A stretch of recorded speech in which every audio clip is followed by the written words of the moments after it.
Hello, my name is Richard Anthony Marca, and this is my CSC323 video lecture prep 9. So the first video that we go over is a basic overview of the Google Cloud API Gateway, where it's to develop, deploy, secure, and manage APIs without managing infrastructure.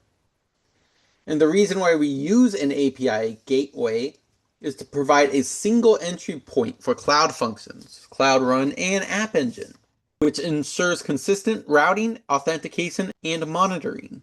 The API behavior is defined using an open API spec, and the gateway uses the spec to configure routes, security, and backend integration. And the main security features support API keys, IAM, and authentication flows. It also is able to have serverless integration, where it's designed to work seamlessly with Cloud Functions and Cloud Run, which is ideal for lightweight, event-driven, or even microservice architectures. The next video talks about the importance of serverless workloads with Google Cloud. Serverless workloads simplify development by removing infrastructure concerns. It enables highly scalable applications without having to manage the infrastructure. And it helps improve developer productivity and modern application patterns. This next thing is not a video, but it's just a brief overview on what the API gateway is and how it's structured, where it's basically just literally like a physical gateway to all these functions. This discusses the API gateway architecture.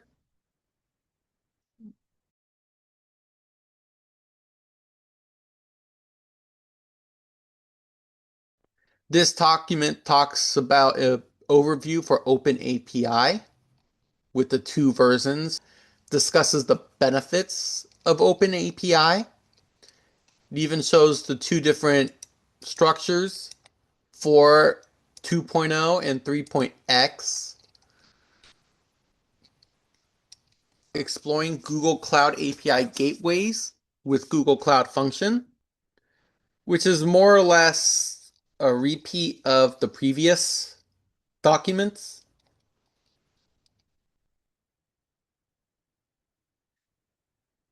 And here is a how-to guide for how to do multiple different things. Now this video talks about Google Cloud and Firebase, where they are basically two sides of the same coin because of how deeply connected they are. And that a lot of developers use both ecosystems together. And that is because Firebase projects are in fact a Google Cloud project, just with additional annotations. Developers that host apps on Google Cloud often use Firebase features naturally. It talks about creating a user with the REST API. And they use Postman for this, using email password, display name, and a return secured token. It also shows a full list of supported REST operations. It shows a Firebase project setup and retrieving the web API key. It shows us the exact REST endpoint on the sign-up request structure. And it even shows us how to verify user creation in Firebase console. They even give us some examples of error cases, like if it's the wrong token or the wrong API key. And the last video shows how Google Run handles secret information with the secret manager. Hard coding secrets exposes them to anyone with repo access, and environment differences makes deployments fragile. So when environment variables are not enough, and you need something a lot more secure, you use the secret manager, which provides secure storage, auditing, and access control. Native Cloud Run integration makes mounting secrets simple. Shows how they can identify the security account with only the Cloud SQL client role, which is a good idea because this least privileged identity will be granted to the new secret. It then shows how it creates the secret in Secret Manager with Martin, this guy here, creating a new secret for the database passwords and adds the Google Run service account to its access list. So only this secret is granted while the others remain restricted. He then removes the plain text database password environment variable and replaces it with a reference to the secret manager's secret. And once he redeploys it, the service continues to work. However, now the service benefits from least privilege access with granular AIM control and a reduced risk of accidental exposures. They also show that there is auditing and logging now, where Secret Manager logs secret creations and updates by default. Additional access logging can also be enabled to track every read.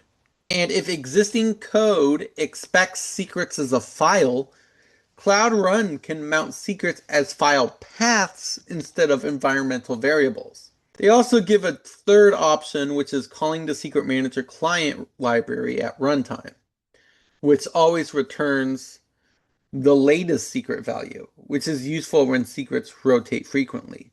And if secrets are injected as an environmental variable, updating a secret requires redeploying the Cloud Run service, while file mounts and API calls do not.